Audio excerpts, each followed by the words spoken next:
What's inside an armadillo shell? Well, I thought they were like turtle shells. Inside, you can see the ribs that have grown long, expanded, and fused together to form the shell. Armadillo shells must be made the same way. Oh, never mind. Armadillo shells aren't like turtle shells. Because, watch closely. Here are the armadillo's ribs. They aren't connected to the shell, so they don't fuse together to form the shell like a turtle's ribs do. Instead, look at this baby armadillo's skin. Do you see those little bumps?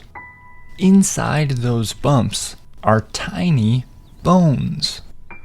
They're embedded in between the first and second layer of the armadillo's skin. As the armadillo grows, these pieces of bone expand and eventually fuse together, forming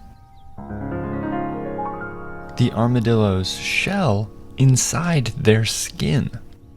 So if you look inside an armadillo's shell, you'll find a bunch of small bones fused together into one big plate.